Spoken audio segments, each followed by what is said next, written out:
Here's a small recap of my trading day. Today is Monday, the 24th, 2025 of February, and it was a Monday, right? No red folder news, so everything was very, very choppy, but we did make some good plays within this range today.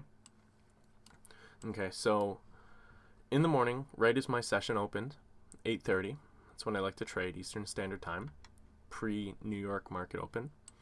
I saw this strong market structure shift after sweeping this liquidity and sweeping this internal liquidity, which order flow respected, right? So I assumed we would be bullish. We would be pushing for some bullish trades around this order block range, right? Okay, so we saw that market came down. Our moving average got very, very close, our 200 EMA and our 50 EMA. I just kind of used those for reference point of trend and what could possibly be happening. So we saw this point here validated this swing low, and this point here validated this swing low, right? So we saw that the market pulled down, swept this liquidity, this valid liquidity, tapped into this small liquidity swept order block range, right? And we got this very small internal market structure shift. So I thought it'd be a good idea to enter long, and clearly it wasn't, right? Sometimes things just don't work out, and that's okay, right? It's okay to be wrong, right? So we got stopped out here, but this move down that stopped us out validated this point, right? And this move down validated this point.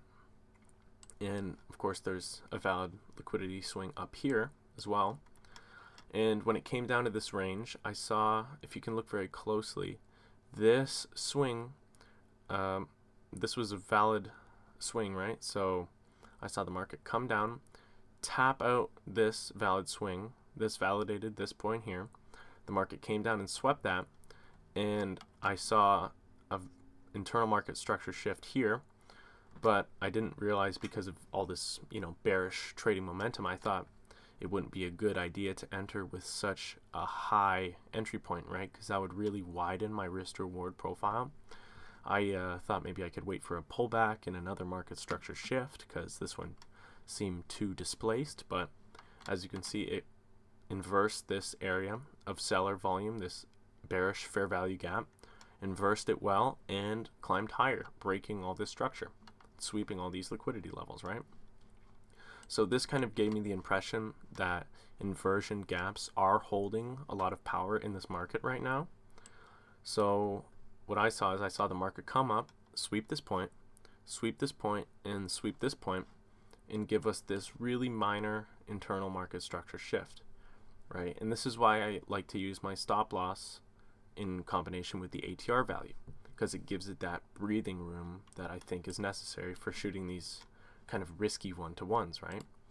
So the market structure shifted. I entered here, and it immediately popped back up, and I thought I would be tagged out right off this, but it consolidated, pushed lower, almost hit my take profit, continued to consolidate, created these equal highs, and then pushed down into this bullish order block range and hit my take profit, one-to-one, right? And this is why I shoot these one-to-ones, is because I was able to scalp this move down into this order block properly before the market completely reversed, right?